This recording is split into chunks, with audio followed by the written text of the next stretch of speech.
One day, Lord Vishnu was resting at his abode, Vaikuntha, when Lord Brahma's 4 sons came to meet him.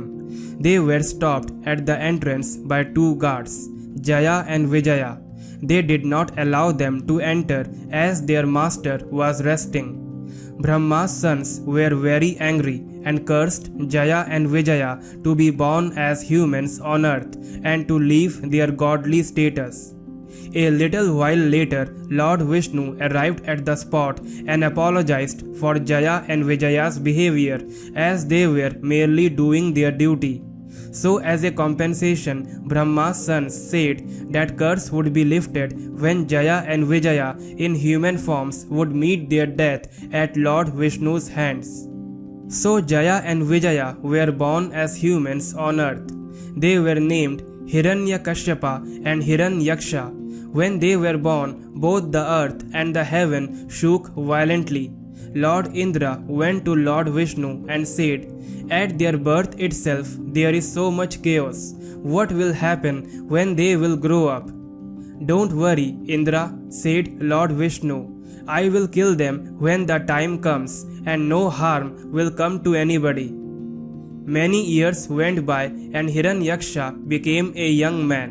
He was a great devotee of Lord Brahma. He gave a lot of time in penance, due to which Lord Brahma appeared and gave him a boon. According to the boon, no god, human, Daitya or Asura would be able to kill him. So Hiranyaksha started displaying his strength as he was assured of his immortality. He turned his waist side to side and began churning the sea. Due to this, waves lashed the sea. Lord Varuna got very scared on seeing such a scene. He started searching for a place to hide. But Hiranyaksha confronted him and challenged him. At this, Lord Varuna accepted his defeat and declared that he could not defeat Hiranyaksha as he was the strongest of all. And then Hiranyaksha was filled with pride. He went on churning the sea waters and walked through the sea. Then he met Narada Muni. Hiranyaksha asked him, "Is there anyone as strong as or stronger than me?" Narada Muni said, "Yes, Lord Vishnu is the strongest." Hiranyaksha searched for Lord Vishnu everywhere but could not find him. Then he gathered the whole earth into a round ball and went underwater to Patal Lok to search for Lord Vishnu. All the gods were worried. They got together and rushed to Lord Vishnu for help. They said, "Lord, please save us. Hiranyaksha has taken earth and disappeared." "Don't worry, I know he has taken earth to Patal Lok. I will soon get earth back at its position." Then Lord Vishnu took the form of a Varaha, a wild boar with 2 tusks. He went to Patal Lok and challenged Hiranyaksha, so they had a fierce fight. Hiranyaksha used many weapons to strike Varaha, but they had no effect on him. Lastly, Hiranyaksha wrapped his strong, muscled arms around the wild boar's neck to strangle him. At that very moment, Lord Vishnu left his Varaha form and appeared in his true self. And then Lord Vishnu directed his Sudarshan Chakra at Hiranyaksha. The chakra separated his head from his body. Hiranyaksha died then and there. Then Lord Vishnu again took the Varaha form. He picked the earth, which was like a ball, balanced on his 2 tusks, and left Patal Lok through the sea. He placed earth at his original position and again appeared in his true form. Lord Vishnu was praised by all the gods on hearing the news of Hiranyaksha's death.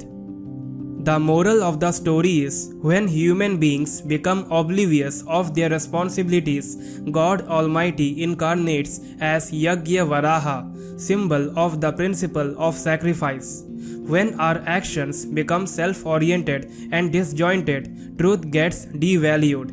Yagya Varaha comes to remind man of the urgency of bringing the sense of sacrifice into his actions so that harmony and strength are restored and balanced.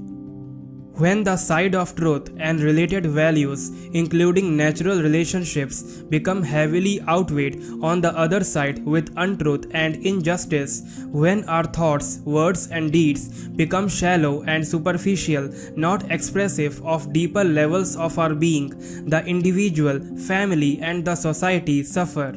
With each act of injustice we perpetrate, we are distancing us from our roots in the earth.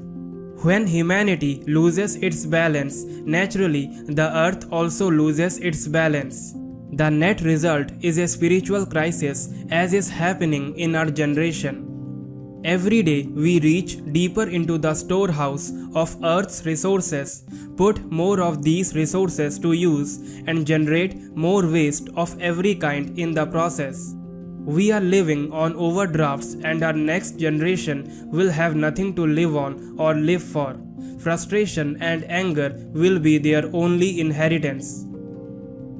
I hope you learn. Jai Shri Ram, Jai Shri Krishna.